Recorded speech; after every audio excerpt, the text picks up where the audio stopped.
পতনের কিছুদিন আগে রাজধানীর পঙ্গু হাসপাতালে জুলাই গণ অভ্যুত্থানে আহতদের দেখতে গিয়ে চিকিৎসক ও সংশ্লিষ্ট হাসপাতাল কর্তৃপক্ষকে নো ট্রিটমেন্ট নো রিলিজ নির্দেশ দিয়েছিলেন সাবেক প্রধানমন্ত্রী শেখ হাসিনা, যার প্রমাণ প্রসিকিউশনের হাতে এসেছে বলে জানিয়েছেন আন্তর্জাতিক অপরাধ ট্রাইব্যুনালের chief prosecutor Mohammad Tajul Islam.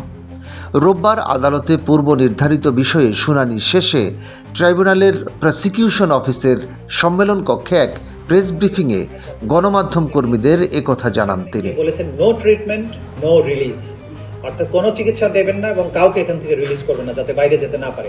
Chief prosecutor বলেন, আমরা রাজধানীর জাতীয় অর্থোপেডিক হাসপাতাল ও পুনর্বাসন প্রতিষ্ঠান বা পঙ্গু হাসপাতালে যখন পরিদর্শনে গিয়েছিলাম তখন সেখানে চিকিৎসারত আহত রোগী ও তাদের স্বজনরা আমাদের জানিয়েছিলেন শেখ হাসিনা পালিয়ে যাওয়ার আগে একবার হাসপাতাল পরিদর্শন করতে গিয়েছিলেন।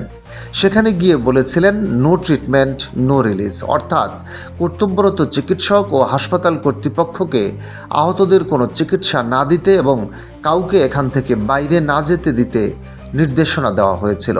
তিনি আরও বলেন, রোগীদের পাশাপাশি এই নির্দেশাবলীর কথা সেখানকার ডাক্তাররাও আমাদেরকে জানিয়েছে।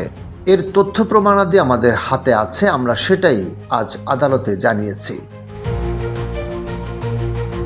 তিনি আরও বলেন, আদালত আমাদের কাছে জানতে চেয়েছেন যে শহীদদের সুরতহাল প্রতিবেদন বা পোস্টমর্টেম রিপোর্ট খুবই গুরুত্বপূর্ণ সাক্ষ্য এবং কেন সেগুলো নেই।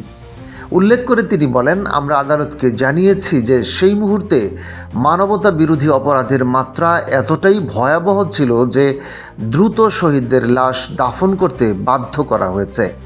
তাই এ কারণে তাদের কোনো পোস্টমর্টেম রিপোর্ট দেওয়া হয়নি। ঘটনাটি কোনো স্বাভাবিক বিষয় নয়, বরং তা মানবতা বিরোধী অপরাধের একটি জাজ্জল্যমান প্রমাণ। এটিই প্রমাণ করে কী ধরনের নিষ্ঠুরতার সাথে জুলাই আগস্টে হত্যাকাণ্ডগুলো চালানো হয়েছিল। সাবেক প্রধানমন্ত্রী শেখ হাসিনার এমন নির্মমতার প্রমাণসমূহ যথাযথ প্রক্রিয়া অনুসরণ করে যাচাই বাছাই ও ফরেনসিক করার পর গণহত্যা ও মানবতা বিরোধী মামলার প্রমাণের সাথে সম্পৃক্ত করে আদালতের কাছে হস্তান্তর করা হবে বলেও জানান তিনি। মনিরুজ্জামান তুহিনের পাণ্ডুলিপি ও তথ্যচিত্রে রশিদ কামাল, বাংলাবাজার পত্রিকা ডিজিটাল।